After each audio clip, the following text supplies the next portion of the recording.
Subcommittee will come to order without objection. The chair is authorized to declare recess at any time. We welcome everyone to today's hearing on foreign antitrust laws and their effect on American companies.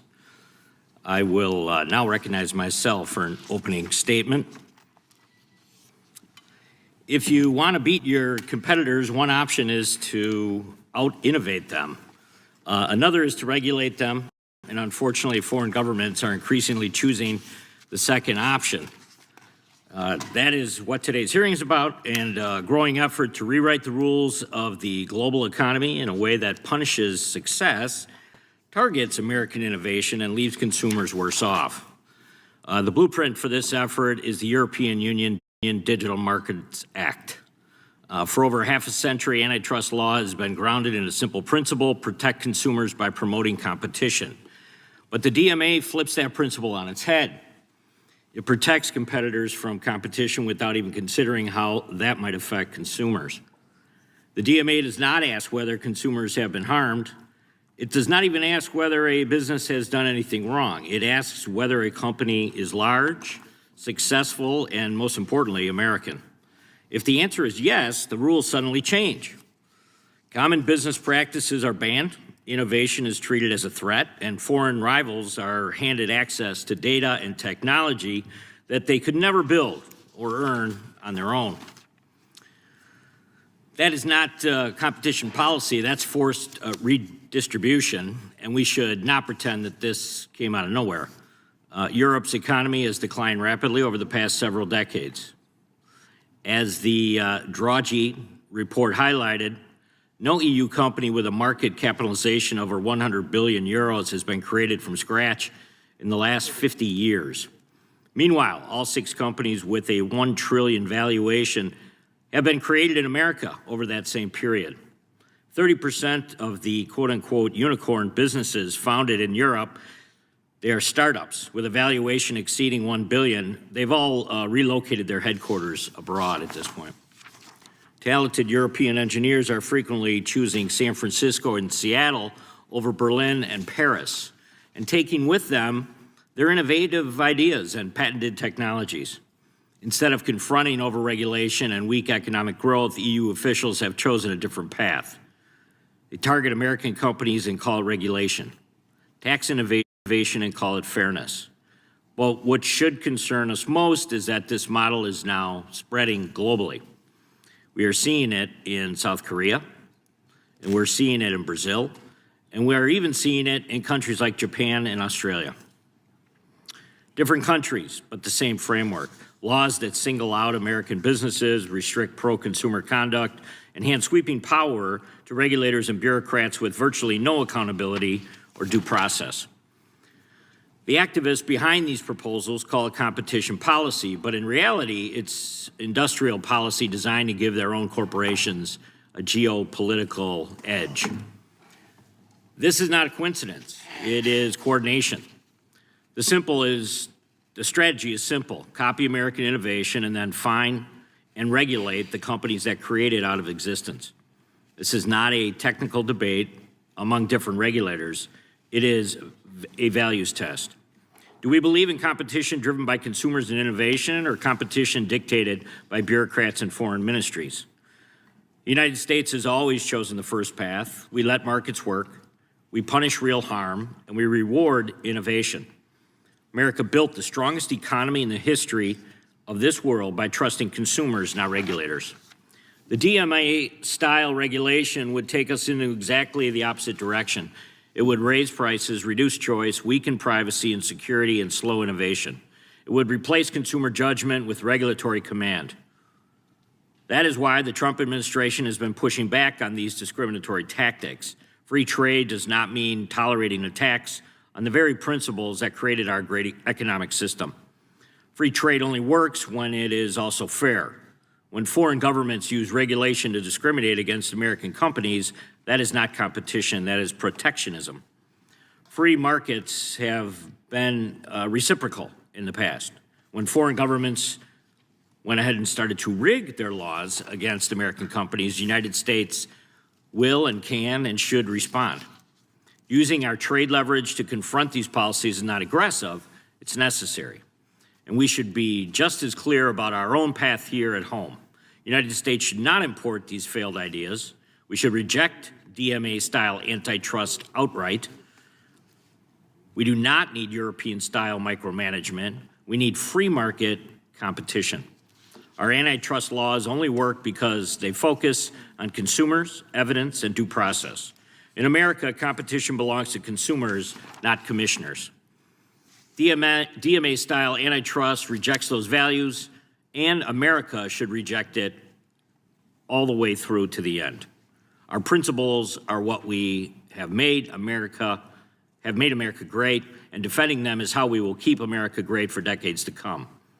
I want to thank all the witnesses for being here today, and I look forward to hearing what you have to say on this very important topic. I'll now recognize the ranking member. Yes. Okay. Mr. Raskin's going to go first. Thank you very much, Mr. Chairman. Welcome to all of our witnesses. Thank you for joining us. Today's just the second time this Congress that the administration has an official testifying before the Judiciary Committee. And when we hear Roger Alford's testimony today, everybody will understand why they're not testifying about what's actually going on behind closed doors over there. In April, Mr. Alford, who is a distinguished professor of antitrust law and constitutional law at Notre Dame, began serving as the principal deputy assistant attorney general in the Antitrust Division. That's the #2 spot at Antitrust. And by July of this year, Professor Alford was fired for insubordination after he blew the whistle on DOJ's corrupt approval of a merger between Hewlett-Packard Enterprise and Juniper Networks. Although the Antitrust Division strongly opposed this merger, its opposition was overridden by Attorney General Pam Bondi's then Chief of Staff, Chad Mizell, and her then counselor, Stanley Woodward, after Hewlett-Packard lobbyists urged them to ignore and bypass the sweeping antitrust problems that had been identified.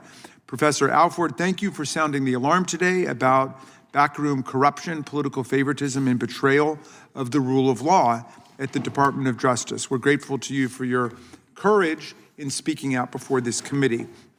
Our colleagues have described this hearing as anti-American antitrust, but I'm afraid they're not interested in actually dismantling monopolies, collusion, or price fixing. On the contrary, their policy is all about elevating the interests of the largest corporations, especially the ones donating directly to Donald Trump and MAGA, over the public interest and putting them all far beyond the reach of U.S. foreign and domestic antitrust laws.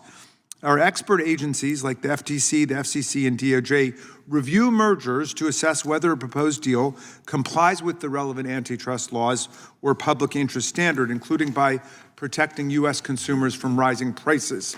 If after applying the law to the facts, they find that the merger is not in the public interest, they can sue to stop it or propose conditions on any new combination. But under this administration, merger review has turned into another instrument of corruption, a way for the president to reward his rich insider friends and punish companies he dislikes, including news companies that have been critical of his administration. Antitrust enforcement is now driven by pay-to-play corruption, political favoritism, shakedowns, and retaliation instead of the facts and the legal standards in each case.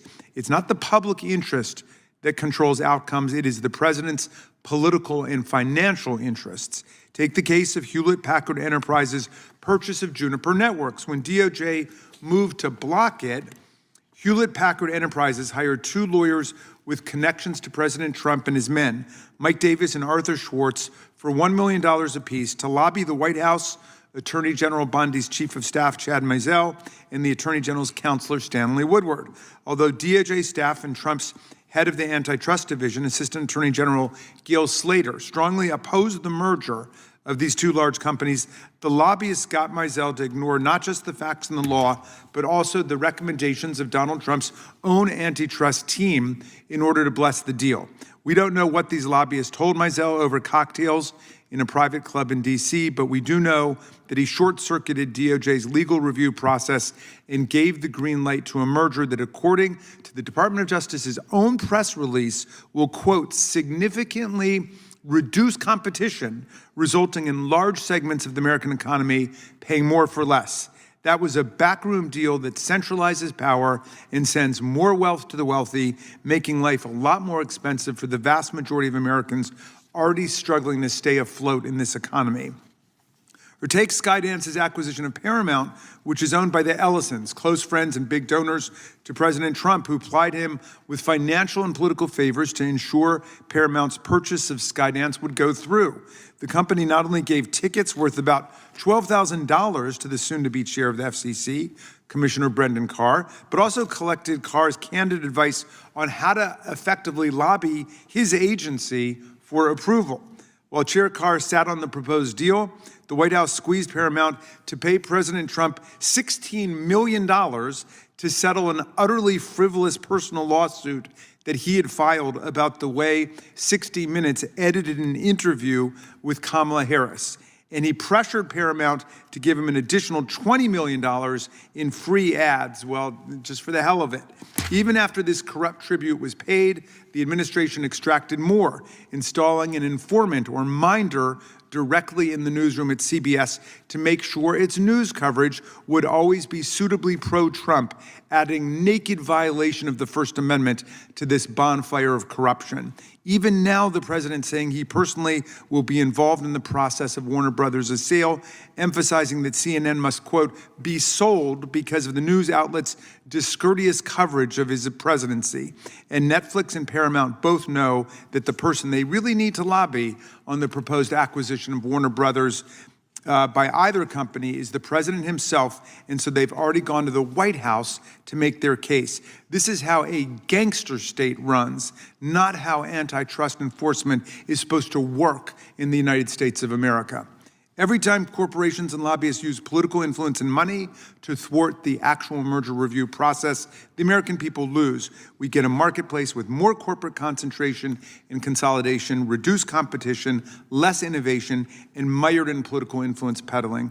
Prices go up, wages go down, the economic elite profits, and economic inequality intensifies. As our witness, Professor Alford, said of these lobbyists and their White House ties in August, quote, regardless of the outcome, their commitment is to exert and expand their influence and enrich themselves as their friends and supplicants are in power. And these cash for merger backroom deals reflect the broader patterns of money corruption that define this administration. So today we will hear from Roger Alford about the difference between fair enforcement of antitrust laws and backroom deal making. I hope my colleagues will listen to him and take to heart the warning that he shares about the economic costs of political corruption. Thank you, Mr. Chairman. I yield back to you. Mr. Chairman, point of privilege and personal question.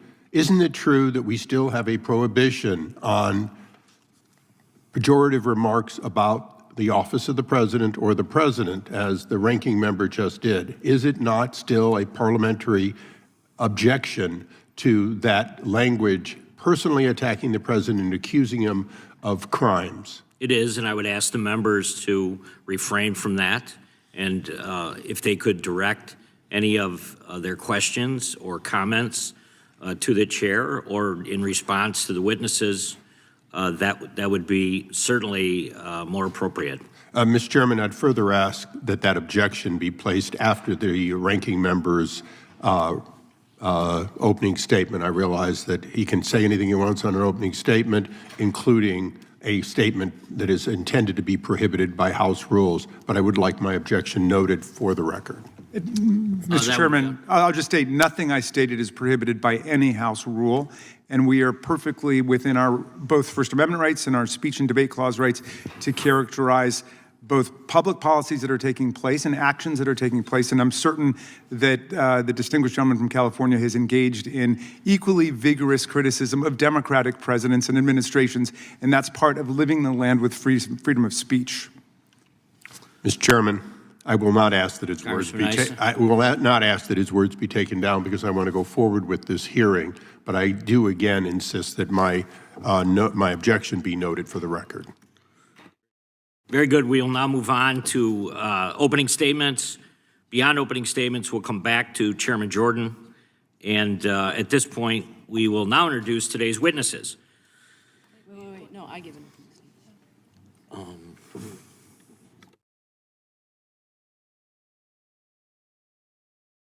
Well, then we can take Mr. Jordan next. Yeah. Or he can Unless go Chairman next, Jordan yes. would like to. No, I just want to thank the chairman for this hearing. Look forward to hearing from our witnesses, Okay. and we'll yield back to the chair. Okay, then we will recognize the ranking member. Thank you, Mr. Chair. Okay. This hearing is nothing, from where I sit, is nothing but a handout to big tech. These companies will oppose any rules to reform their anti-competitive conduct, no matter what nation or state tries to hold them accountable. Republicans are concerned about other countries beating up on big tech. I'm concerned about big tech beating up on Americans. Most Americans are struggling. Huge, dominant companies that don't have real competitors are being pushed to have more and more power. But they're not being pushed to lower their prices or to make products better. We won't make life in this country more affordable if we don't commit to strong antitrust enforcement. Corporate greed is at the heart of rising prices. The fact is that both parties have failed to check the consolidation of economic power and the abuses of that power. Dominant companies have grown larger under both Democratic and Republican administrations. But here in the House Judiciary Committee, support for rigorous antitrust enforcement and merger review has been bipartisan. It was this very subcommittee that studied the digital market, released a report, and crafted antitrust rules to rein in big tech. Those bills were supported and voted out of this committee by both parties.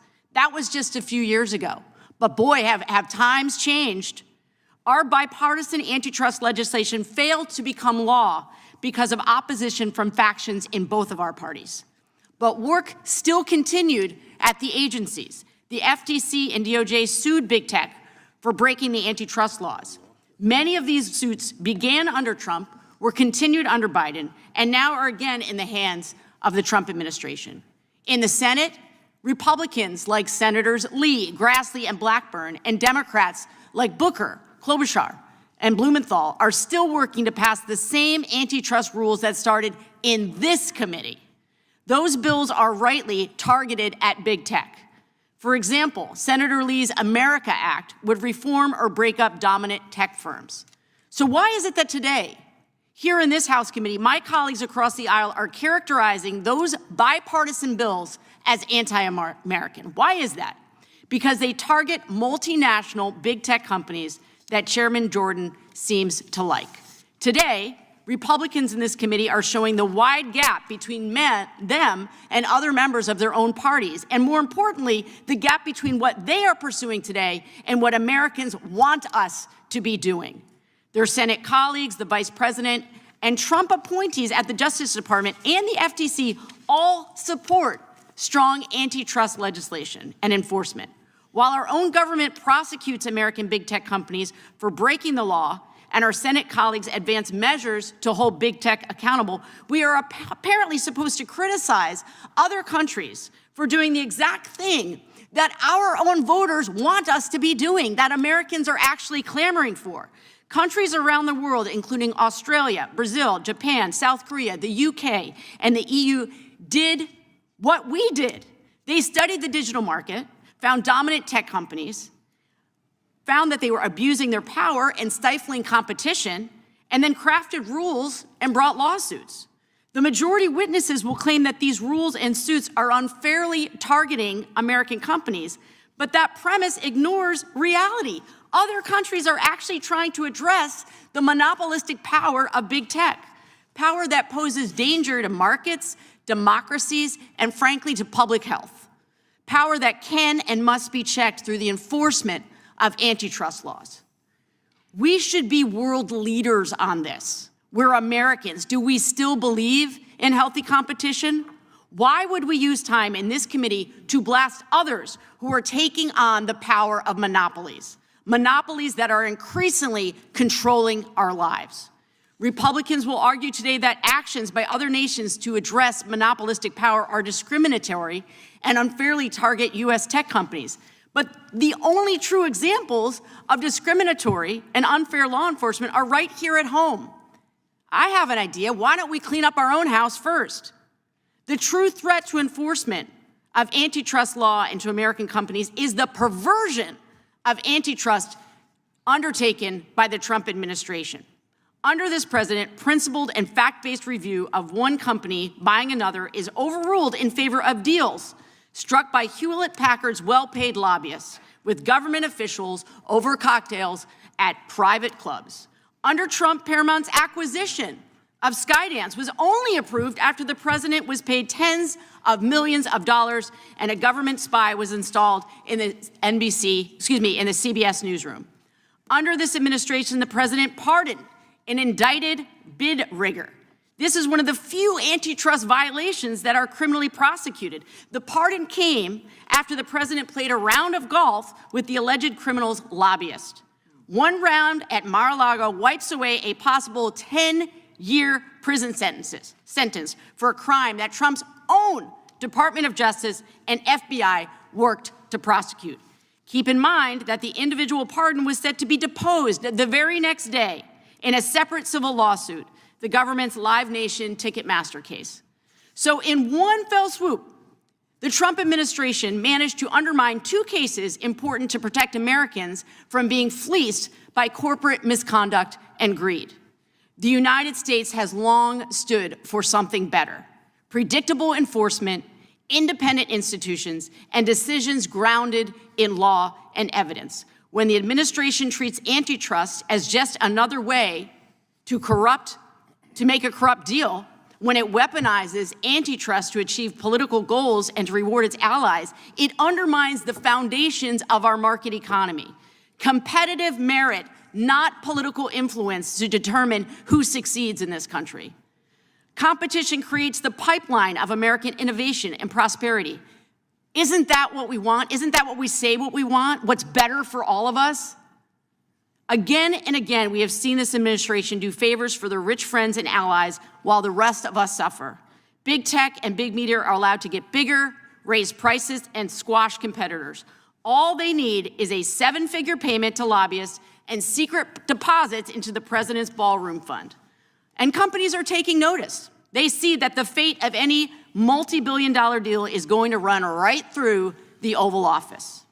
Right now, Warner Brothers is up for sale, and the two biggest bidders, Netflix and Larry Ellison's Paramount, are doing all they can to get the White House to favor their buyout over another. Paramount is going to the White House and hanging out in the presidential box at the Kennedy Center. President Trump promised sweeping changes to CNN after he renewed his long-standing criticism of the news channel. Not to be outdone, Netflix executives also paid homage to the president and visited the White House in recent days. Americans of both parties see this, and they don't like it, and they want us to do something about it. They want us to fight back.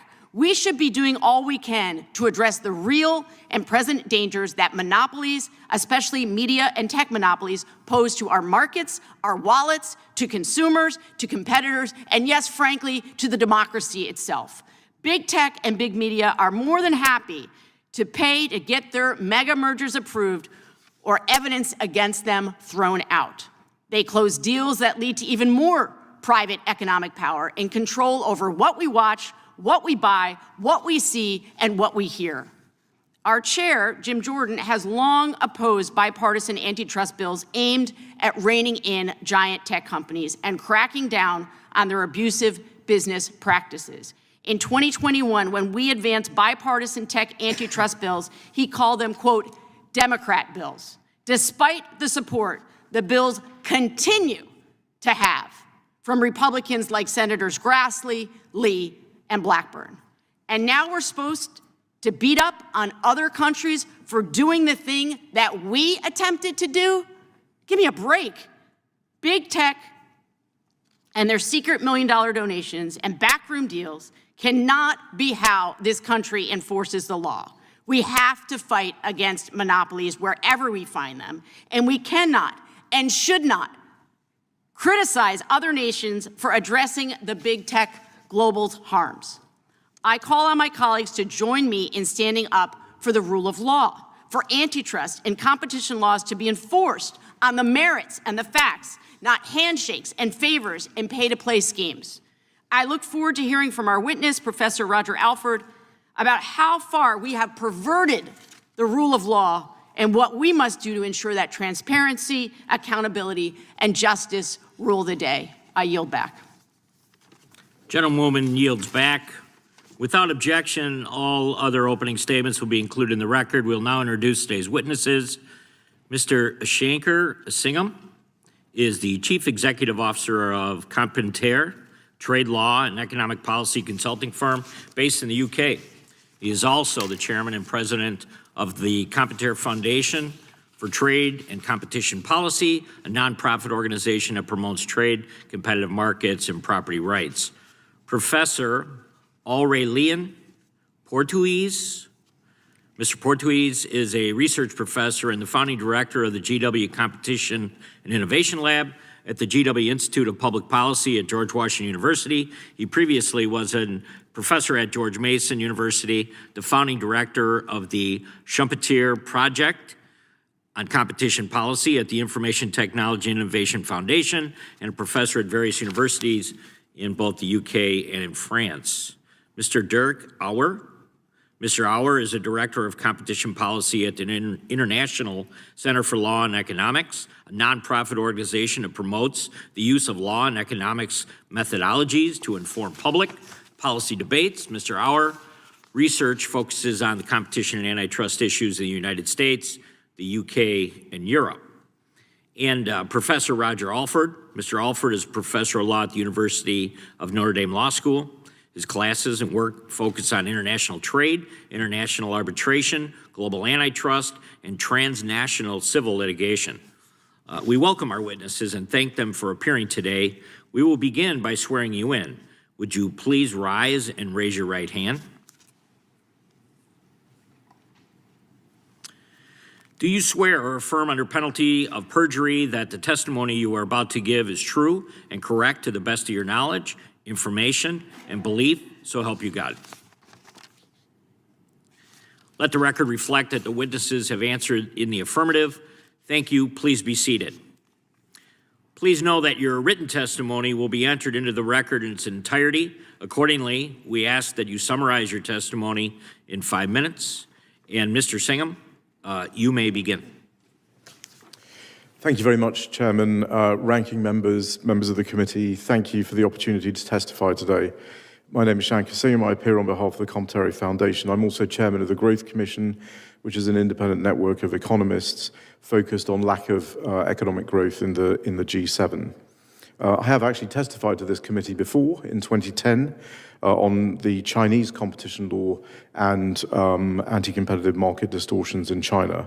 And the concerns that I noted then about the possibility of the use of competition policy in other countries against American companies is still valid today. And what I'm about to say about a larger group of countries is even more troubling because it concerns countries who should be allied to US economic interests.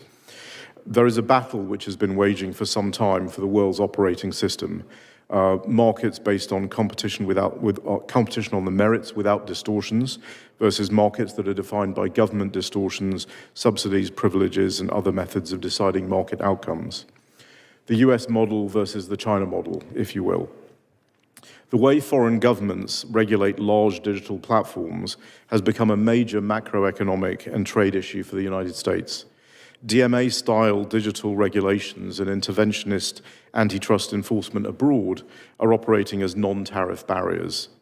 They lower growth in the countries that do them and impose very large costs on the US economy, and they make the China model more likely to become the global norm. Our work at Competere focuses on why some jurisdictions are able to turn digital innovation into higher incomes and others do not. We use an econometric framework to link policy conditions to GDP per capita across countries, focused on 3 pillars: the openness of the trade regime, how competitive the market is, in other words, how much it delivers competition on the merits, and how well it protects property rights. Digital regulation has now become one of the most biggest sources of these distortions. Many governments are moving away from traditional effects-based antitrust towards ex-ante prescriptive regimes modeled on the European Union's Digital Markets Act. These frameworks identify gatekeepers largely by size and then impose conduct rules on self-preferencing, data use, interoperability, ranking, and product integration without requiring proof of consumer harm. In practice, they function as non-tariff barriers that fall overwhelmingly on US firms. We've shown in our written testimony that many of the assumptions on which digital regulation and antitrust enforcement are based are false and misunderstand the nature of technology markets, how they've developed and how their underpinning economics actually works. This leads to the use of flawed doctrines such as the essential facilities doctrine or duties to deal that treats them as if they're government-created utilities that have been around for a century. Our detailed case study of Korea illustrates the scale of the problem. Korea's proposed Online Platform Markets Act, there are various iterations of Online Fairness Acts the Koreans are introducing, even as we speak, and these have imposed asymmetric burdens on large firms, particularly US firms, but they damage the Korean economy itself, and our data suggests that the damage to the Korean economy is extensive, $450 to $470 billion over a 10-year period. The damage that they do to the US economy is greater than $500 billion over a 10-year period on a long-run basis. So what should Congress do? First, treat digital regulation, foreign digital regulation, as a core trade and economic security issue. US trade policy should explicitly recognize the practices I've described as non-tariff barriers and address them in bilateral and multilateral engagements. The national security strategy makes it clear that economic security, which includes anti-competitive regulation applied to US firms, is a national security issue. Second, Congress needs to row in behind all the weapons at our disposal to deal with this, including Section 232 tariffs, as well as Section 301 and 338 investigations, to send a strong signal to countries that this type of damage to the US economy will not be tolerated. Third, if despite agreements and in cases where Chinese firms are clearly benefiting from heavy-handed enforcement against US firms, that they are not subject to, and where countries persist in damaging the US economy through these measures, we think it wholly appropriate for Section 232 tariffs to be applied until the national security threat to the United States is removed. We've submitted detailed testimony, our previous work over the last 30 years, a couple of books on distortions, anti-competitive market distortions and trade issues, and we look forward to your questions. Thank you very much. Thank you, Mr. Singham. We will now go to Professor Portuese. You may begin. Chairman Jordan, Chairman Fitzgerald, Ranking Member Ruskin, and distinguished members of the subcommittee. Thank you for the opportunity to testify today. My work as professor and founding director of the GW Competition Innovation Lab focuses on one thing: promoting innovation for the benefits of consumers. I'm here to deliver a message of urgency. Congress must act to curb DMA-inspired regulations that are multiplying all around the world. These proposals are disproportionately targeting US tech companies and insulate local monopolies. But there are things that the administrations and the Congress can do to stop their spread.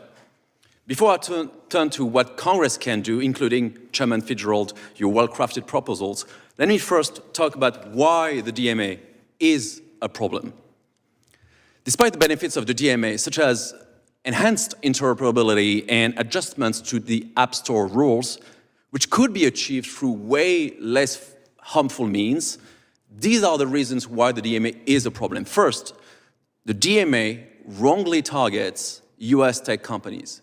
Now, every single gatekeeper designated in the DMA is a US company. This is not an accident, it's by design. Two, the DMA is anti-innovation. The DMA forces and focuses on hypothetical risks rather than actual harm, and the effect is to deter firms from innovating. Three, the DMA harm consumers. For example, European consumers cannot access Google Maps in their search results, and they don't have Apple Intelligence in their, as AI features in their iPhones. This is an effect of the DMA. So despite these problems, the DMA is spreading globally. South Korea, Brazil, Australia, Japan, and other jurisdictions are considering DMA-inspired regulations. I regularly engage with those regulators in these countries. If they move forward, that will cement Europe's approach at the expense of US enterprises. So the US can avert this trend through what I call sharp power, a proactive strategy to advance pro-innovation regulations worldwide. This approach requires deliberate actions from Congress and the administrations to reassert tech leadership by reinvesting its thought leaderships on consumer welfare globally, and as well as integrating national security concerns in competition enforcement. So now I want to outline 4 ways US can curb DMA-inspired regulations. First, provisions akin to Chairman Fitzgerald HR 4278 to protect US companies from Foreign Regulatory Taxation Act will be a strong step forward. This bill will empower US to impose reciprocal tariffs or sanctions on jurisdictions that implement DMA-like rules. This will help level the global level playing field and protect American innovations.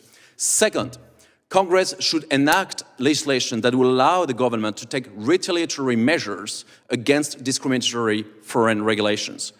These could be accomplished through amendments of the International Trade Act of 1974, which will strengthen the US Trade Representative Authority to address unfair trade practices in digital markets. Third, Congress should initiate an investigation into the DMA's effect globally. Investigations will help assess the compliance costs, which are assessed to be perhaps over $1 billion per year annually. This investigation could help measure the impact of the DMA and DMA-like regulations on consumer experiences and any benefit, if any at all. So this information will bolster efforts to identify an alternative path for government considering competition legislation. And fourth, and finally, Congress and the administration should prioritize digital diplomacy. Europeans have digital sovereignty. We should prioritize digital diplomacy to influence foreign competition policies. This will entail establishing dedicated task force within the State Department and the US Trade Representative's Office to engage bilaterally and multilaterally with allied nations.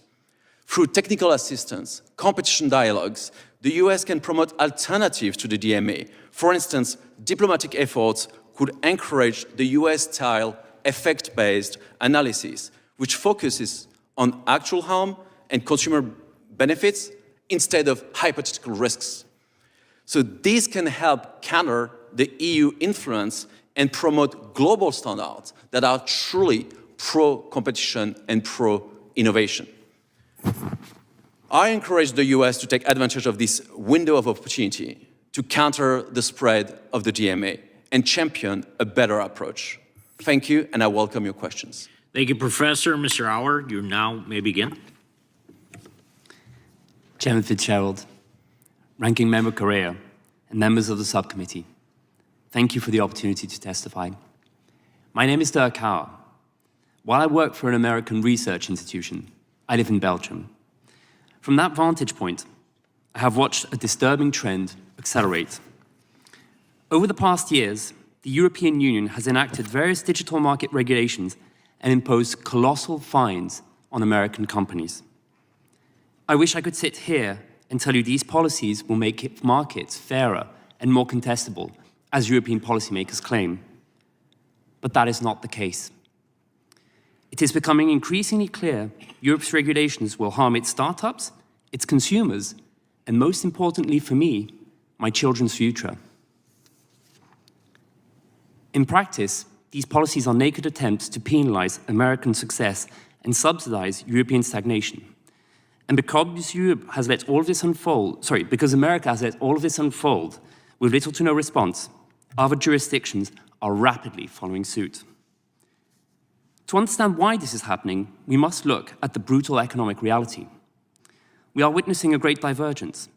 Since the year 2000, the US economy has powered ahead, while Europe's engine has stalled. Real disposable income has grown nearly twice as fast in the US as in the EU. Over the past 50 years, Europe built ASML, Spotify, and Novo Nordisk. Not terrible, but in that same time, the US spawned Microsoft, Alphabet, Apple, Meta, Amazon, OpenAI, and many, many others. To put it bluntly, Europe has become an open-air museum. It is rich in history and culture, but increasingly irrelevant in the global production of value. The lack of European tech giants encourages its politicians to regulate tech firms. That way, they can act tough on corporate power without antagonizing any domestic voting bloc. The enforcement numbers tell the story. Since 2019, the EU Commission has virtually stopped fining domestic firms for competition violations. American firms, on the other hand, were hit with almost $8 billion in fines. And Europe did not stop there. Its marquee tech regulation, the Digital Markets Act, was gerrymandered to almost exclusively target 5 American companies, while conveniently excluding almost all large European firms. All of this has resulted in degraded online services and delayed product launches. Google was forced to remove the seamless Maps integration from search. Likewise, Apple Intelligence was delayed in Europe. Worse, Europe's overzealous regulation harms American consumers, too, because the world's brightest engineers must now comply with foreign regulations instead of designing groundbreaking new services. An even bigger danger for the United States is that this model is highly contagious. We are seeing DMA-inspired regulations crop up in the UK, Japan, Brazil, and South Korea. This is arguably happening because the United States aided and abetted the EU when it passed the DMA. The US administration's silence was interpreted as permission, and other jurisdictions are now emboldened to follow suit. Historically, defending US commerce was a bipartisan duty. When the EU targeted the Boeing-McDonnell-Douglas merger, the Clinton administration threatened a trade war. When the EU went after Apple for back taxes, President Obama called it unfair and commercially driven.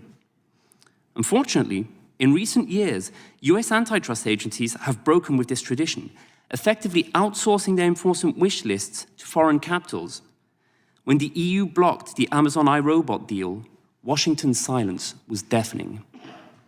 This leads to my most critical point for this body. This administration must make foreign regulators understand that discriminatory targeting of US tech carries consequences. Doing so would deter protectionist regulations, thereby protecting US companies, their workers, and ultimately American consumers. It is also crucial for the US to remain a shining beacon of consumer-focused antitrust enforcement. The US cannot credibly combat discriminatory regulations abroad if it adopts similar ones at home. In short, the transatlantic alliance is strongest when it is based on mutual growth and innovation, not on the managed decline of one partner at the expense of the other. The time has come to reassert the principles of market competition and innovation that made the Western economy the envy of the world. Thank you very much. Thank you, Mr. Auer. Professor Alford, you may begin. Chairman Fitzgerald, Ranking Member Raskin, thank you for the opportunity to testify here today. I've testified at the Senate Judiciary Committee on several occasions, but this is my first opportunity to testify here in the House, and so I welcome the opportunity to discuss the politicalization of European antitrust enforcement.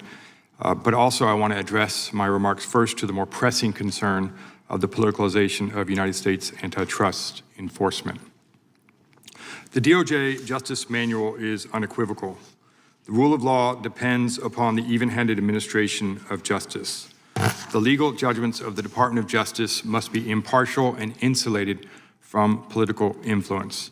It is imperative that the department's investigatory and prosecutorial powers be exercised free from partisan considerations. On June 16, 2024, former prosecutor and current lawyer and lobbyist Trey Gowdy stated the following: "Our justice system is the last thing that is holding us together. No one is above the law, but no one is beneath the law either. You should not be targeted because of your status, and you should not be rewarded because of your status." Today, Trey Gowdy is playing a leading role in promoting a politicized justice system. After the Department of Justice indicted Tim Lewicki with bid rigging in July 2025, Gowdy lobbied senior leadership within the Department of Justice to get the case dropped, but to no avail. So Gowdy went above the heads of every senior official within the Department of Justice and appealed directly to President Trump. The Tim Lewicki pardon is not the first or the last example of politicized antitrust enforcement in the past year.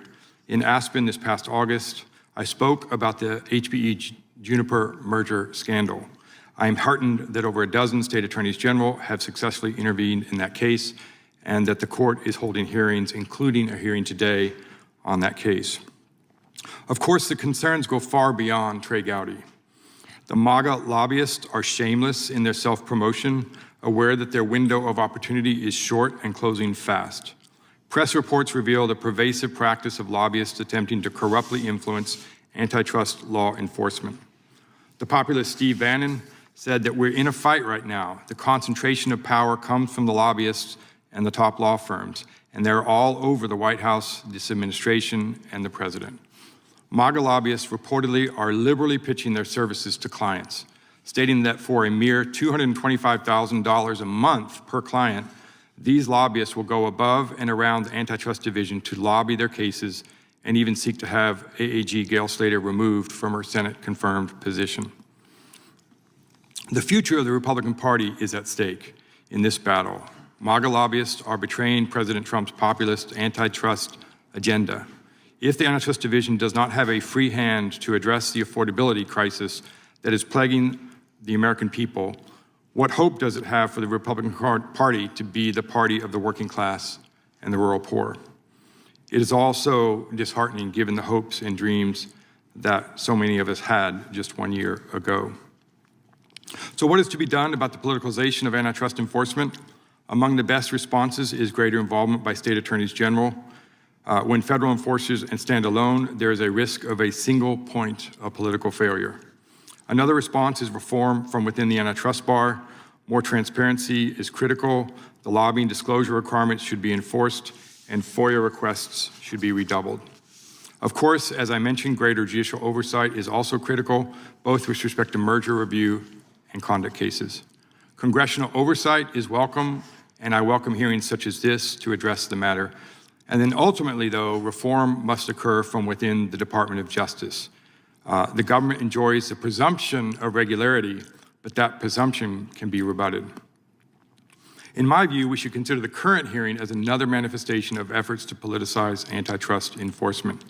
Much of the antitrust enforcement in Europe parallels antitrust enforcement in the United States, including prosecutions brought by the Trump administration and Republican state attorneys general. I am not suggesting that there are not real risks of discrimination against American companies with respect to antitrust enforcement abroad. My written testimony provides details in that regard, and I've said as much on previous occasions. So yes, the risk of discrimination is real abroad, and I witnessed it firsthand when I was at the Department of Justice. But the risk that big tech companies have achieved gatekeeper status are also, and abusing their monopoly power, are also real. I look forward to your questions. Thank you very much. Thank you, Professor. We'll now proceed under the 5-minute rule with questions. I want to recognize the gentleman from California, Mr. Issa. Thank you, Mr. Chairman, and thank you for holding this important hearing, notwithstanding the professor's claim that this is somehow politicizing. Nothing could be further from the truth. The fact is this subcommittee and the entire committee has clearly been on this subject for a long time, but it vacillates, as the ranking member would often state. Forget about competition abroad. I'm talking about the subcommittee ranking member in this case. Let's just go ahead and focus on American companies. Nothing could be more inappropriate. President Trump is the first president in a very long time to ask, what is the relevant market? 3 out of our 4 witnesses understand the relevant market in antitrust is now the world, and in tech it is the world. And when countries like Korea, Australia, most of Europe, countries that we have, and Brazil for that matter, we considered allies, in fact, use their vast market power, not always in that product, but their vast market power as sovereign nations to, in fact, adversely affect our competitiveness. It doesn't matter, and I'll go on the record, it doesn't matter if you have a 100% market share in the United States and a 100% global market share as an original innovator. If, in fact, foreign nations, in jealousy or simply not wanting to, in fact, allow these unicorns to exist, in fact, use their market power to stop you. That is what's going on, often with our closest allies. Notwithstanding, I'll just quote one, and I'd like it put up behind me. Chairman Zhou of the Korea Free Trade Commission. That's a wonderful title. In his own words, disparages America, takes us down, and in fact, his commission, as this board says, and I'd ask unanimous consent that the entire article be placed in the record, says, so why are many Americans, especially white workers in the Rust Belt in the Midwest, so angry? I'll tell you why they're so angry. As somebody born and raised in Cleveland, Ohio, in somebody who happily went to work for the Trump administration because, in fact, they believed in free and fair trade, something that we had talked about but always left the second half off. The fact is, we now have to take on the status quo of global competitiveness. China, but also our allies.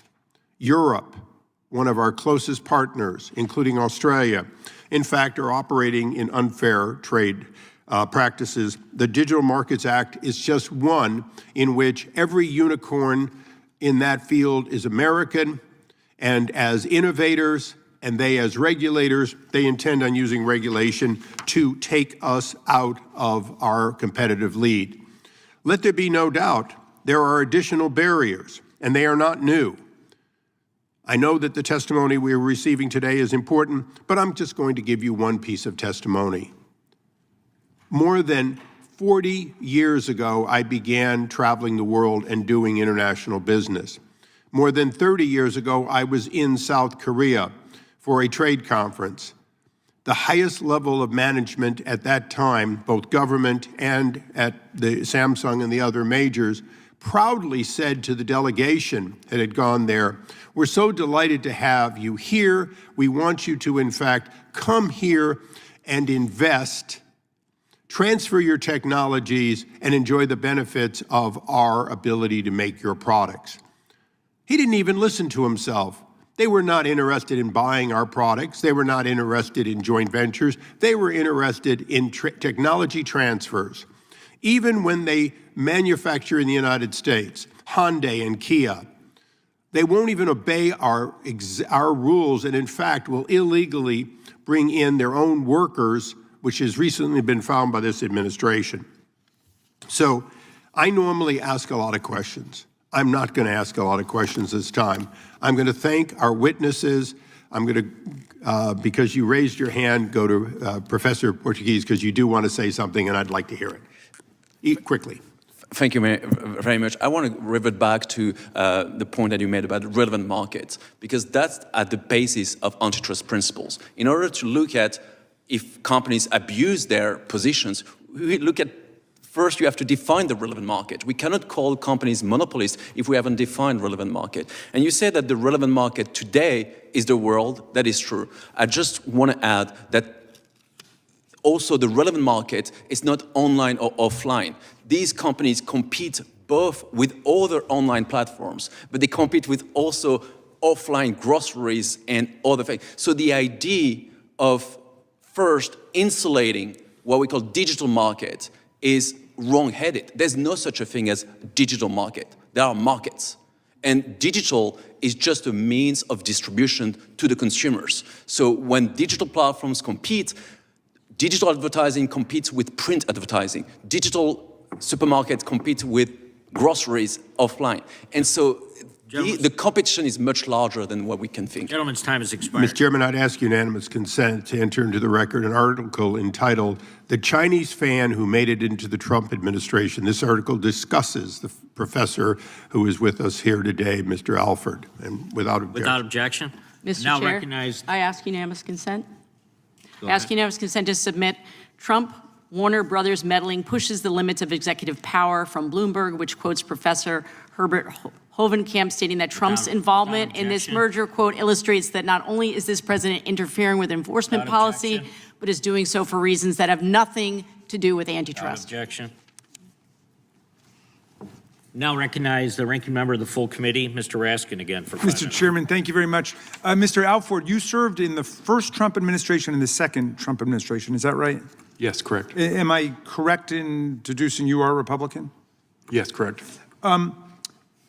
Thank you for your testimony. I'm wondering about this. What's the greater threat today to a healthy and competitive U.S. economy? Corruption in our own antitrust agencies or foreign countries' enforcement of their antitrust laws? I would say the former. The concern for protecting the U.S. market is absolutely critical to the American people. And what we want in the United States is vigorous antitrust enforcement that will protect the average American. And that is being undermined now in light of the undue influence of lobbyists. The DOJ manual begins by stating the legal judgments of the Department of Justice must be impartial and insulated from political influence.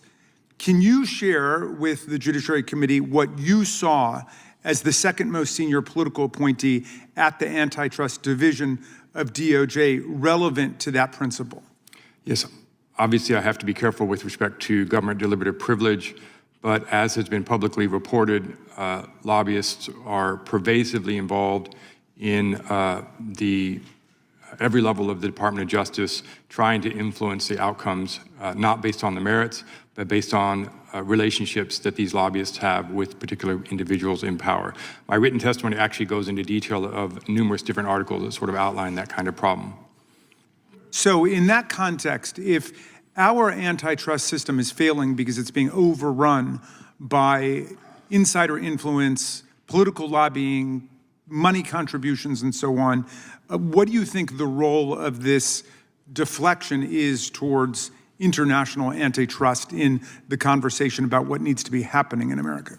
Well, obviously, if you really want to focus on the politicalization of antitrust enforcement, we should focus about fixing our problems at home first and foremost.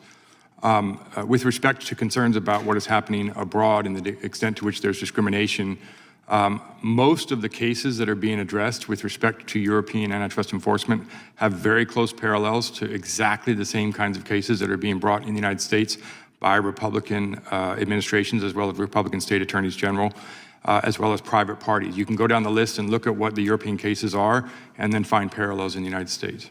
So you've taught both international antitrust and domestic antitrust for decades at Notre Dame Law School and other places. Can you explain, can you put in just a common parlance what it means to American citizens, American consumers, small businesses, if we depart from strong antitrust enforcement and instead let the whole system be overrun by insider influence and big money? Well, just last month, the Rasmussen poll had a survey of whether or not American people support vigorous antitrust enforcement, and the results were overwhelming American support for vigorous antitrust enforcement. And so what we fear and what we think is happening is that rather than having cases decided on the merits, there are cases that are being resolved based on political relationships.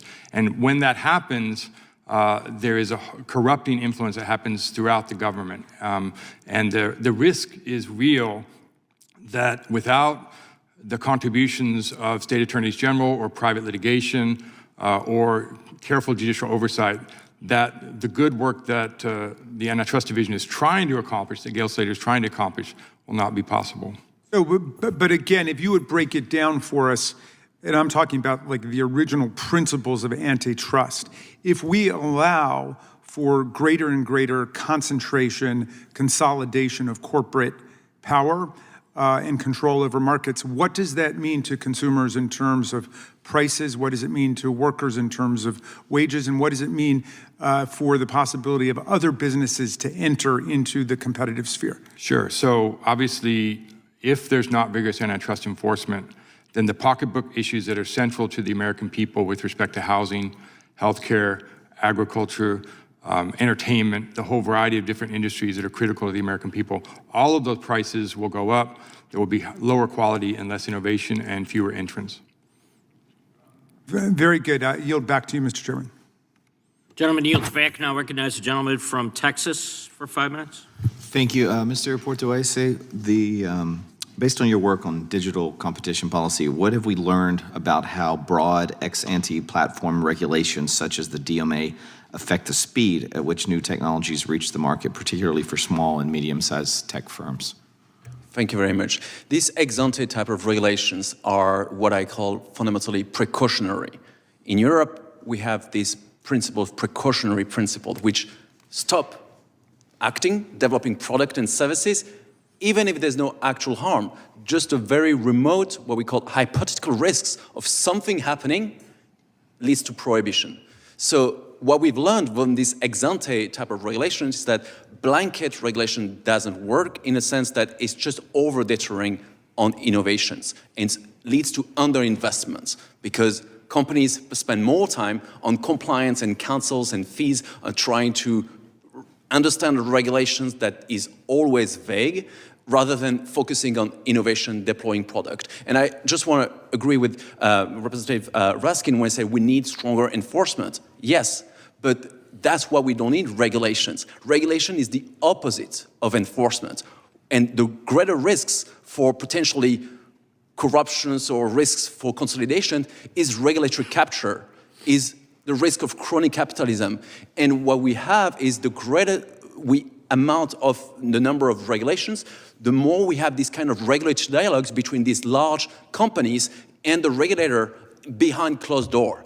And I prefer a system based on US antitrust where there's enforcement in court that is public and is based on evidence and effects-based analysis rather than regulatory potential capture between closed doors, between a regulator and a company where each company is treated differently according to their political favors or others. So we need to reinforce the role of the courts and the judicial principles that are underlying the antitrust history. And so I guess I've also heard that these laws are designed by foreign governments to kneecap American companies so that the local companies who are effectively exempted can get ahead. My question to you finally then is how many of these domestic companies are subject to these new rules? And can you explain how these foreign legislatures have carefully or not carefully designed their regulations to target American companies? It's very interesting because the DMA was capturing most of the US tech companies. Now it's all US tech companies. Booking.com was the only Dutch European companies that could have been included into the DMA. Now Booking.com as a holding in Connecticut can be considered as an American company. And TikTok was regulated. Now with the sale of TikTok, we can consider TikTok as a US company when it comes to US. So all companies under the DMA are somehow American companies. Sometimes those regulations in other parts of the world, they try to include a local company to avoid overt discriminatory intent of those regulations, because otherwise they're going to be sued before the World Trade Organizations. But that doesn't mean that in effect they are disproportionately targeting US tech companies. To include one company out of 7 or 8 and the rest are all Americans, the point is digital sovereignty and to target US tech companies. Thank you. Wait, no, Mr. Singham seems to have some. Oh, I'm sorry, Mr. Singham. Go ahead. Just wanted to come back very quickly on that question with regard to Korea specifically, and it relates to something that Congressman Raskin also said, which is this issue of cronyism that my colleague mentioned. What you see in Korea is that the US companies and the US platforms are targeted through the regulation and through the operation of the KFTC and some of the things that it does, which violate the principles that were talked about here in terms of predictable enforcement, due process, and competition on the merits that Congresswoman Ballant mentioned. What's happening is that the Chinese firms are linked to the Korean chaebol. They escape virtually all enforcement activities, and it's the US companies that are in the target crosshairs. And that is why I made the comments I made about delivering, by this kind of approach, you're delivering the markets in these sort of battleground countries to the China model and to Chinese companies. Thank you. I appreciate that. I yield back. Gentleman yields back. I'm going to recognize the gentlewoman from Wyoming for a unanimous consent request. Thank you. I would like unanimous consent to enter into the record an article by Axios titled U.S. Intelligence Intervened with DOJ to Push HPE Juniper Merger. This article explains that it was not corruption, but U.S. national security interests against communist China-owned Huawei that led to the HPE Juniper settlement. Without objection. Now recognize the ranking member of the committee today. That's all right. Ms. Ballant. Today. Thank you so much to the witnesses for being here. I very much appreciate it. And Professor Alford, you've been such an important voice on antitrust, and I'm so grateful that you're here because the work that we have to do going forward has to be bipartisan. And the majority argues that antitrust rules for dominant big tech in other countries are discriminatory, and they claim it's anti-American. And we don't have any jurisdiction over foreign countries. What this hearing is really about, and as my ranking member has said, is about trying to stop long-standing bipartisan efforts to hold big tech accountable. Professor Alford, does the EU's Digital Markets Act resemble bills that this subcommittee advanced in the 117th Congress? Yes, it does. There were a whole spate of bills, particularly in 2022, that address concerns about these different monopoly abuses in a whole variety of different sectors. Those bills were bipartisan in nature. They were voted out of committees, but with supermajority numbers. And Senators Grassley, Blumenthal, Senators Grassley and Lee and others like that were very, very prominent proponents of those bills. And they still support them, I actually think they would have had a very good chance of passing, but for the fact that Chuck Schumer did not present them to the floor. And this is what we have talked about on this side. It's what I talked about in my opening statement, that it is both parties, members of both parties, that are holding up progress on this. Does antitrust enforcement help smaller tech companies?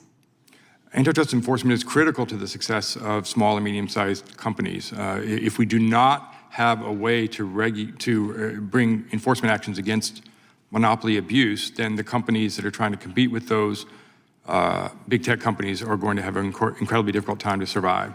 So the central focus of antitrust is not protecting other competitors, it's protecting the American consumers. But obviously the American consumers want vigorous opportunities to choose between different products from different companies, and therefore to nurse to the benefit of the consumers when little and medium tech companies are thriving. And as you said, you referenced the Rasmussen poll, which is fascinating. It was conducted back in November. You had 69% of those polled saying they want the government to do more antitrust enforcement. Only 13% of those polled disagreed. This is what I'm hearing from my constituents, regardless of party. They feel like they're getting screwed over by big companies that do not have their best interests in mind. And given the framing of this hearing this morning, it seems like the majority would like foreign governments to stand down and not act, even when American tech companies break their rules. So let's think about the inverse of that. Should we only enforce our laws against U.S. companies, or should we also address bad conduct in the U.S. by foreign companies? Mr. Alford. Well, as I said in my written testimony, federal enforcers are acting appropriately when they investigate foreign companies that are abusing monopoly power, engaging in price fixing, or seeking to merge in a manner that is anti-competitive. And if foreign competitors are harming United States markets with anti-competitive conduct, I hope that foreign federal enforcers will not hesitate to act. When I was at the Department of Justice in the first Trump administration and in the second Trump administration, we saw numerous examples of foreign companies that were engaging in anti-competitive conduct, and we did not hesitate to go after those companies if we thought that there was a serious problem. So you go where the evidence is. And as you said, and this is one of the things that I really appreciate about you and your integrity, is it's even-handed justice. You go where the facts take you. I wanted to give you time to respond to my colleague from Wyoming about the national security concerns in the HPE-Juniper merger. Do you have something that you'd like to say on that? Yeah, so it's interesting. The suggestion that this was really about national security is belied by the fact that it was never presented to the Antitrust Division as a serious argument. Obviously, it would have been the kind of thing that we would have considered had it been considered relevant. The Department of Justice right now in the hearings at the Tunney Act in California before the federal court have not mentioned, not one time, the national security arguments. It's not even in any of the arguments. So they recognize that that's not the kind of thing that should have been a factor in the determination of whether or not it's still that case. I really appreciate that. And it's my understanding that argument only came in a press conference when they knew that cameras would be there and it was a hook for the press. I really thank you for your time. And again, this requires bipartisan efforts, and I'm ready to do the work with anyone on the other side that is willing to work with me. I mean, antitrust enforcement is a bipartisan issue. Gentlewoman, time Yield is back. expired. Gentlewoman yields back. Now recognize the gentlewoman from Wyoming for 5 minutes. Professor Portuese, you have said that the Digital Market Act and similar legislation harms consumers, and I'm especially concerned about harms to children. For example, Apple has written that DMA compliance creates new exposure to harmful apps, citing that for the first time, pornography apps are available on iPhone from other marketplaces. Can you speak more to how these foreign laws are creating this issue and the implication for child safety? Thank you very much for the questions. The positive things with interoperability is that it can create more choices for consumers. But the negative things is when you have blanket regulations that force interoperability, force other operators to accept business users that are not the most legitimate one. And this is the type of regulations that makes interoperability and force to accept different apps, different app stores that can lead to really child safety issues. The question is, how can we have these tech platforms curate in a way that promote choice, but for quality, bringing new actors, new business users in these digital systems that promote quality. And we don't want to undermine children's safety. But these regulations are blanket regulations that force any actors who have any claim to enter into this digital ecosystem, and that's why we end up with potentially those apps in our iPhones where we haven't asked for it. So I think it's a case for, it demonstrates that we need a case-by-case approach to every kind of complaints or every kind of competition concerns. But we cannot have blanket regulations where we treat equally legitimate US firms and Chinese malware and spyware or Russian malware and spyware. And these regulations almost treat equally all these actors. That is unacceptable because we don't have a way to curate or to bring efficiency defense or innovation defense.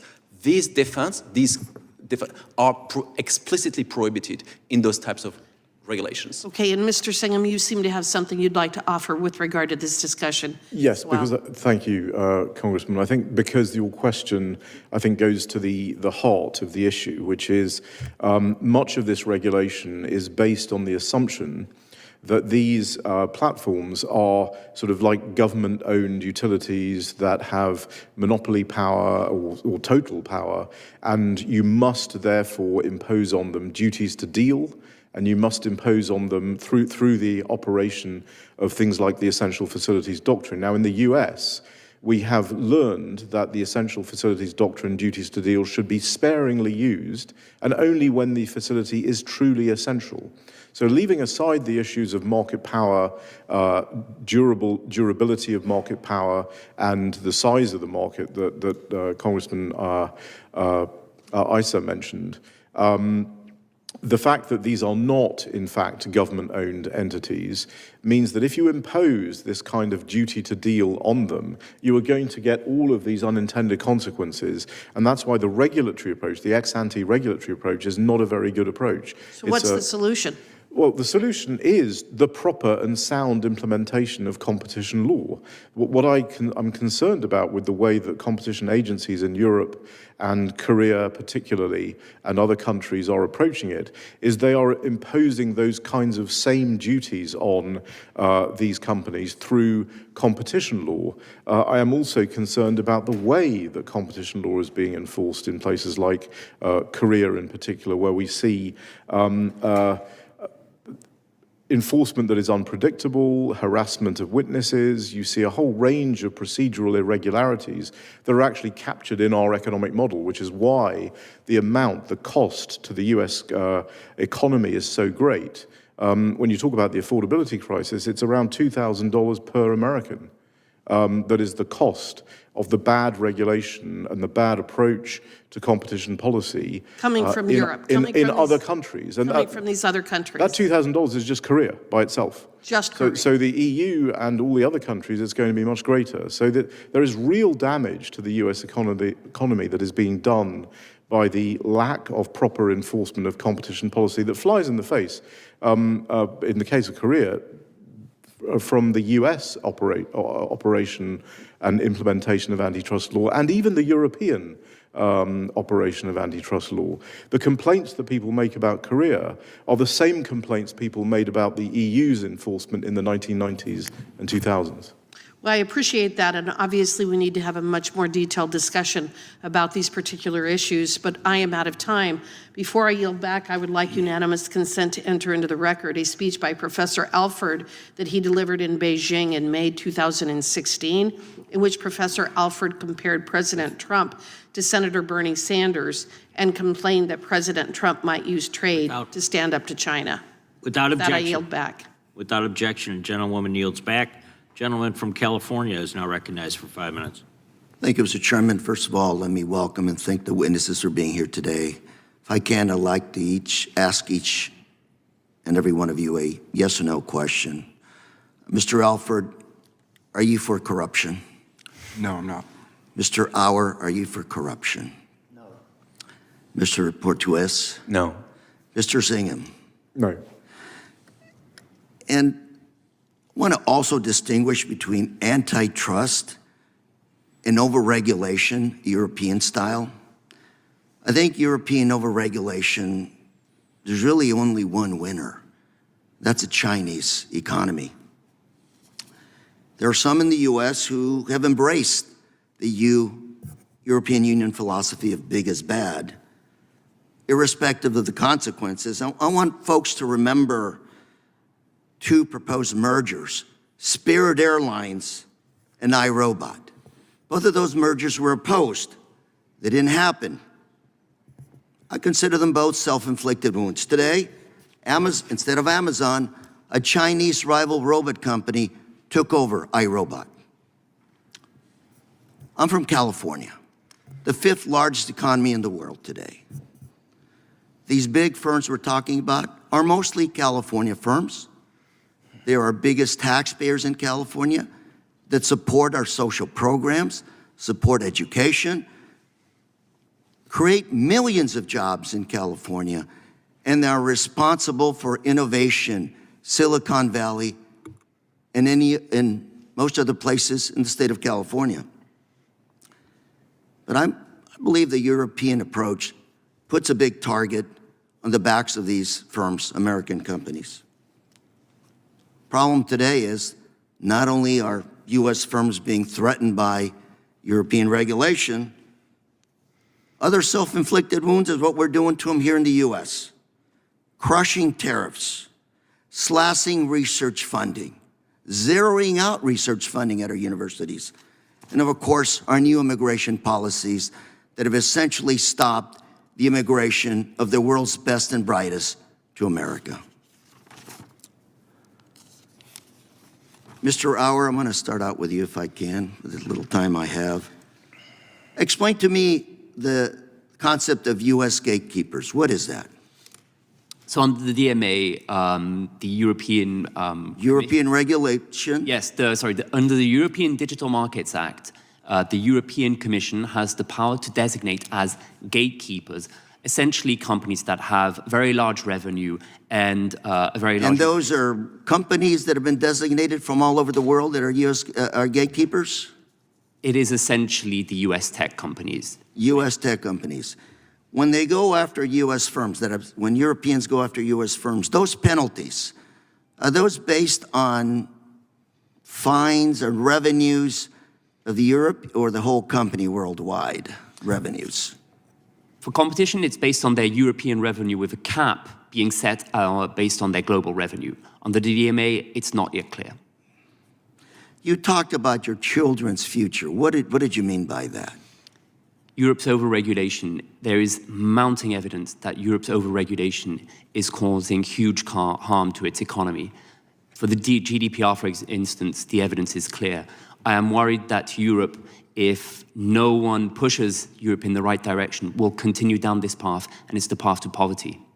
So, saying goes that U.S. innovates, Europe regulates, and the Chinese emulate.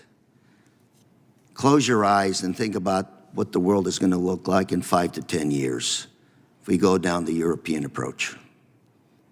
I think it's a very scary thought. If you're in Europe and you see, on the one hand, you're falling behind the technological frontier compared to U.S., antagonist jurisdictions like China are my gaining... concern is that we're looking at antitrust, we're looking at competition with a lens of maybe 10 to 15 years ago.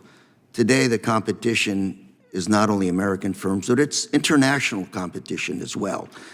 AI and other areas of high tech. Competition is fierce. Investment is tremendous. European have fallen behind. American firms are leading the way. The Chinese firms are right with us. What is the significance of winning these high-tech competitions to the American economy, to the American worker, to the American taxpayer? Mr. Portuese? Mr. Singham, you had something to say? In terms of the cost to the U.S. person, the average American family, of the interpretation of antitrust policy in these countries and the regulations that come out of the competition world. They're competition-derived regulation, if you like. It's about, and they're always classed as fair competition.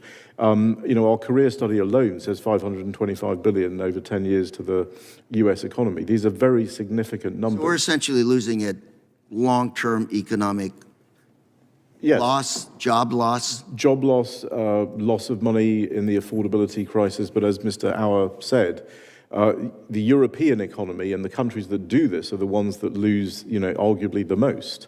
Our Growth Commission report... I'm really more focused on the California, U.S. jobs than I am on the Europeans. But thank you, Mr. Chair. I'm out of time. Appreciate your indulgence. Gentleman yields back. I'm not going to recognize myself for 5 minutes. And thank you, Mr. Correa. I think you got us kind of back on the right track here for what we were trying to accomplish today, which was just to have a discussion and expose what's going on and has started in Europe, which some members of this committee were exposed to on a congressional trip that happened this past summer in Brussels and then in London and in Dublin, where it was very clear to me after meeting with those that had created the DMA or similar types of bureaucratic structures, that there's 8 major platforms. 7 of the 8 were created here in the States, and many of them Mr. Correa's district.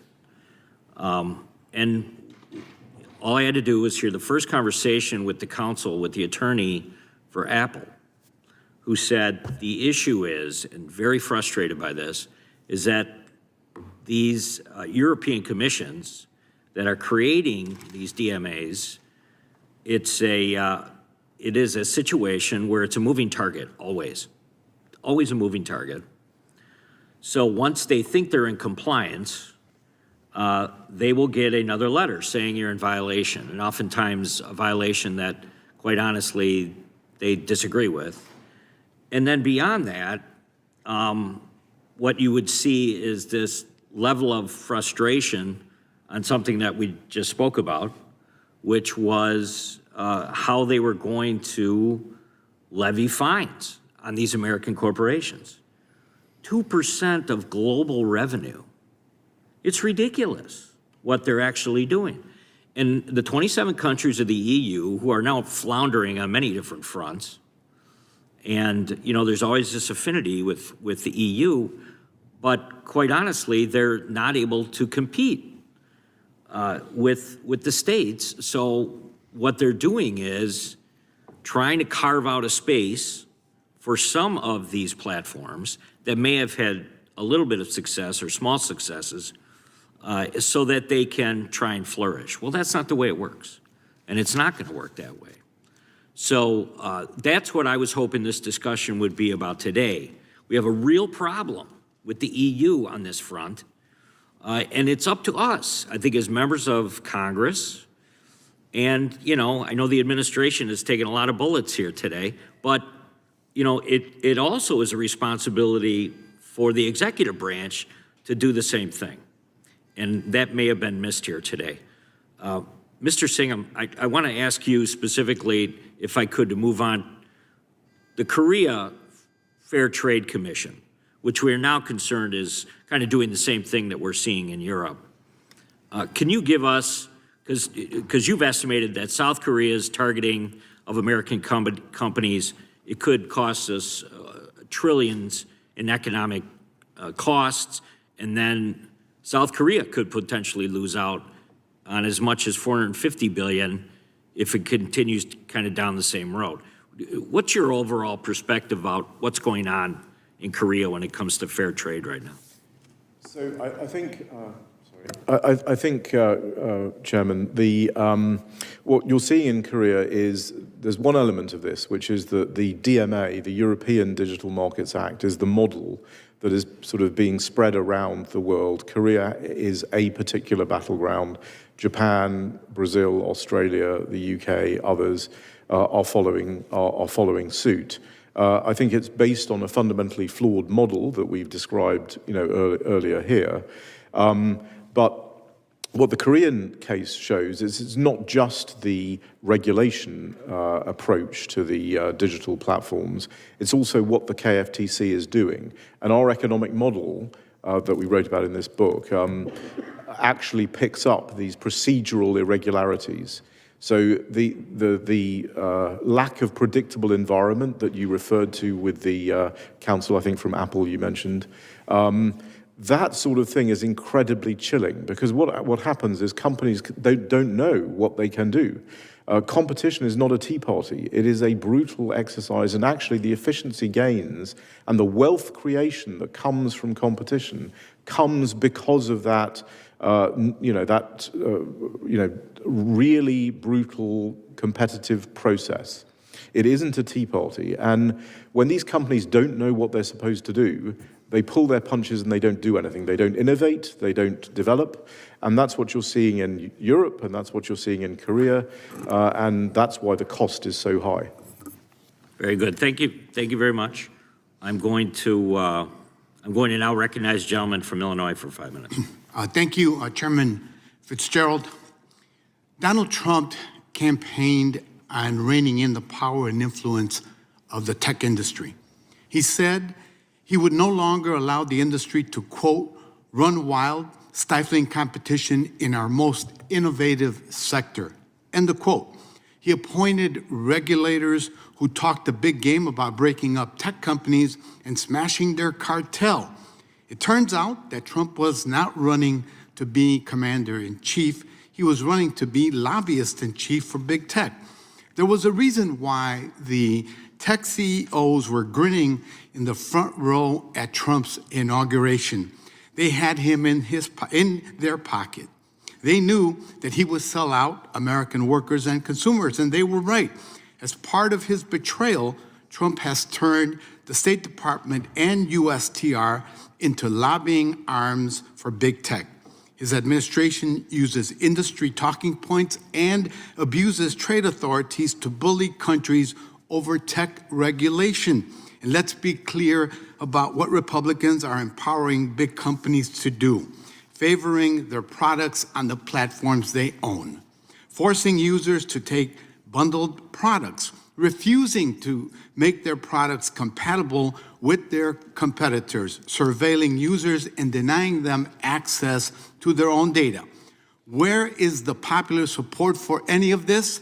Since when did MAGA voters want their elected officials to fight for big tech's right to screw them over? This isn't about innovation. Big tech companies aren't in the business of innovation. They're in the business of extracting our data and selling it to advertisers at the expense of labor, privacy, and consumer rights. And they're paying politicians like Trump and his loyalists in Congress to let them get away with it. And the truth is, Trump's betrayal of the working class and his corrupt embrace of big tech is not a break from U.S. policy. It's a continuation. This is just the latest example of the U.S. defending corporate abuses, even if it comes at the price of undermining democracy at home and abroad. This corrupt alliance is why our government negotiates trade agreements like NAFTA to prioritize corporate interests over workers. It's why we prop up autocratic leaders who back U.S. corporate interests, even if they support terrorism or drug trafficking too. And it's why we fail at effectively regulating industries, even as their practices harm workers, consumers, and communities at large. But when Trump used the age-old playbook, campaigning on big tech regulation, then selling people out, he got caught in a lie. He's not America's first, he's corporate America first. And now Trump is angry that other countries are actually trying to do what he promised to do. Mr. Alford, thank you for being here today. In your opinion, does threatening other countries with tariffs and sanctions over their digital regulations without evidence of discrimination against U.S. companies help or harm the movement to address big tech's monopoly abuses? It does nothing to address the monopoly abuses in the United States. The litigation that was started in the first Trump administration and has continued with state attorneys general, including many Republicans, is the best way to deal with that concern. Thank you. And, Mr. Chairman, I yield back. Gentleman yields back. I'd like to ask unanimous consent to enter into the record a speech by Professor Alford that was delivered in Beijing in August of 2018. Also, unanimous consent to enter into the record a speech by Professor Alford that was delivered in Shanghai in August of 2017. And I now would recognize the chairman of the full committee. Mr. Singham, the ranking member said the United States needs to be more like Europe. Do you agree with that? No, I think Mr. That would be the dumbest thing ever. How about you, Mr. Portuese? You think we should be more like Europe? No, I don't. We should. Wasn't it about like 20 years ago, the GDP in the European Union, which was like 400-some million people, and the GDP in the United States was like 300-some million people, was roughly the same, right? Yes. Yeah, What's it today? correct. What's it today? It's a 1/3 higher in the... And that's even accounting for Brexit, right? Right. Yeah, and in the UK, it's actually 40% lower in the UK. You got a member of Congress saying we should be more like Europe. That may be one of the craziest things I've ever heard. What do you think, Mr. Auer? Should we be more like Europe? No, I don't think so. Yeah, not just overall, but with a digital marketing act that we're gonna. How many big tech companies does Europe have, by the way? None. Zero. So we want to take this. Well, we got like 7 humongous tech companies that have done amazing things, and they're not perfect. I went after them before that. For goodness sake, they shadow banned me. We found out a few years ago, so I went after them. They're not perfect, but they're amazing. And what's Europe want to do? Oh, we can't create them because we got layer of bureaucracy on top of bureaucracy. Our GDP is like flat while America's is growing like crazy. So let's go shake down the American tech industry. Is that right, Mr.? I see you shaking your head, Mr. Portuese. Is that right? The main thing about competition is that we need dynamic competition, and Europe is frozen into a static competition where we preserve the status quo. And so what the core of the competitive process is competition on the merit, where there's disruptions, technological innovations. It's not about protecting the current incumbents and protecting choice and competition to get growth and good things for consumers. The chairman makes this point better than anyone, but when we were over there this summer in Europe, we met with the app creators in Europe, and they told us, they said, you know what? If you got a new app, you know where you go?